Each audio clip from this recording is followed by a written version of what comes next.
promise we're going to be on the water soon, but we have a few more kind of housekeeping things before we do so. I wanted to spend some time talking about proper attire for wilderness canoe tripping. So basically, you can get all kinds of fancy clothing and equipment specialized for canoeing, whitewater canoeing, rash guards, etc., etc. But the reality is, in wilderness canoeing, it's not just the paddling. You are also living at a camp. You're also perhaps taking day hikes, so on and so forth. So really, canoe expeditioning is going to require a hodgepodge of seemingly everyday clothes that are functional in the backcountry, not only in the boat, but also in camp life. So I am concerned about weight, of course. Maybe not as concerned as I would be if I were backpacking, because I can pack a little bit more. I am concerned about warmth and varied weather conditions that I am bound to face on a wilderness paddling trip. That being said, I'm also concerned with durability because I know I'll be working with edged objects. I will be going on portages, potentially through rough or thick country, and I'll be working with fire. So those are things that are really important to keep in mind. So let's go. So let's just kind of start with headwear. A baseball cap is awesome. I would say basically indispensable. And in really sunny conditions, and I'd say this is for a late summer, midsummer, or early summer trip. I'm bringing all this in the North Country. A wide brim hat is really nice, especially for midsummer. I may leave it home before that. The problem with the wide brim hat, I mean, you get style points, right? I love this thing, but it is not collapsible. So that can be kind of a pain in the butt. It's kind of got to go on top of other stuff, but it really blocks a lot of shade, and you really will appreciate it if you use it. Now you can buy collapsible outdoor hats with a wide brim, and I'm certainly not knocking those in any way, shape, or form. So a wide brim hat, a baseball cap, and then a wool or synthetic hat that you're wearing around the campfire on cold, rainy mornings, what have you. Moving on to my pants. I have a lightweight pair of quick dry pants here. They make some specifically for paddling. Doesn't really matter. But it's just a quick dry pant that if I do get wet will dry quickly. The only drawback to these is that you got to avoid sparks on them because you'll get pinholes, and I've got pinholes all through these from sparks from a campfire, which is kind of a bummer. So if you feel like you're using a ton, it's not a bad idea to maybe use something more along like a Carhartt type material. But the problem is the Carhartt material is going to be heavier, not as comfortable, and it's not going to dry as quickly. From there, of course, I'm going to carry a pair of shorts. And lightweight swim trunks is all. If I'm going to wear shorts, they're going to be shorts. And that's what these are, just a lightweight pair of swim trunks. Moving on to my upper, I will have a thermal shirt. I probably won't have thermal bottoms, but this time of year, April, yeah, I probably would have thermal bottoms just in case. But all times of year, I'm going to have a thermal shirt. Just nice to throw on at the end of the day, again, a chilly morning or to sleep in. So wool thermal shirt. I'm going to have one, maybe two, just cotton t-shirts. Cotton is fine as far as a t-shirt is concerned. It's okay. A cotton t-shirt. And then I'm going to have a flannel wool is what I like. Those of you that know me know I wear a lot of wool. Wool shirt, button-down shirt, but this could be a chamois or just a flannel. And I'm going to wear that, 60% of the time. And on top of that, I'll have a fleece or a sweater.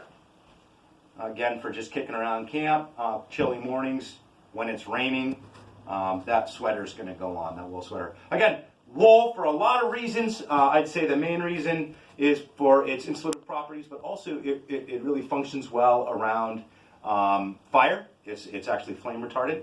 And then lastly, it doesn't get as dirty. But polar fleece, micro fleece will also work.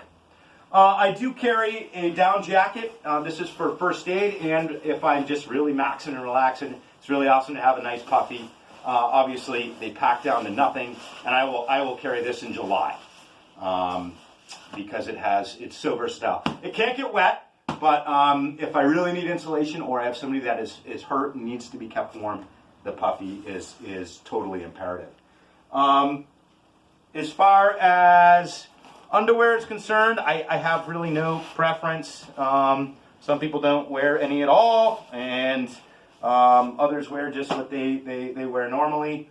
Not really a big concern for me. I don't think there's anything too specific to it. I did recognize that I forgot socks, and yes, I do carry socks on the trip. I carry lightweight wool socks, and I would have 2 pairs for a week-long trip.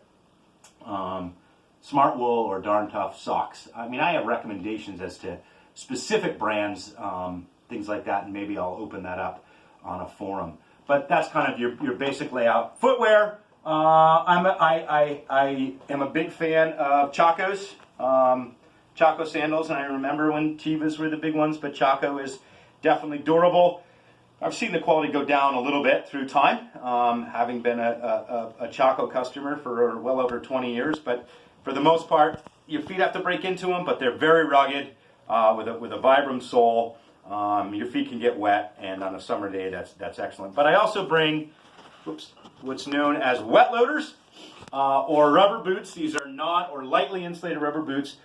Definitely partial to Extra Tough. I learned about Extra Tough shoes when I lived in Alaska. They have a non-slip sole. They can roll down like so. I can roll these down if I want. And on a cold day, they're pretty much indispensable. I can get in and out of water with them as long as they don't go over the boots. These boots dry quickly. So I do have my wet loaders with me in the form of Extra Tough rubber boots. And then, of course, I have my rain gear. And sitting in a canoe when it's pouring rain, you are going to get soaked. So it's imperative that your rain gear has a hood. You can kind of get lightweight rain gear or heavyweight rain gear. And here's the reality of that. Lightweight rain gear is awesome, and I own it. And I think it's amazing. But the lighter it is, the sooner it is just going to wear through, and you're going to get wet. And actually, if you're in a total rainstorm and you've got to make miles on a canoe, you just got to get prepared to be wet. But you want to do so as comfortably as possible. Takes a little more bulk, but I actually wear a Helly Hansen rubber, non-breathable raincoat. Why? Because it keeps me dry. Again, I got this in Alaska when I was an expeditionary sea kayak guide, and pretty much it was standard then. We had tried every kind of, more modern piece of rain gear, but the solid, high-quality rubber was what I went through. And that's what I still use today, but there's not knocking a lightweight raincoat as well. I have one, but you are going to get wet after a while within it. But you won't have as much weight. And then I just have some lightweight, breathable rain pants. I think the heavyweight rubber fishing rain pants are probably just kind of overkill, so I just have lightweight rain pants, and that's about it. So I guess we'll do a quick overview. Hats are going to be a brimmed hat for heavy sun, a baseball cap, and a wool cap. Shirts, a t-shirt or 2. Definitely a thermal that's either polyester or wool, a flannel or chamois or wool shirt, button-up shirt here, a sweater or fleece, lightweight swim shorts, lightweight fast-drying long pants, a puffy down, synthetic or down jacket, strap sandals, no flip-flops. I repeat, no flip-flops. Strap sandals, wet loader rubber boots, and your rain gear. Almost on the water. Thanks.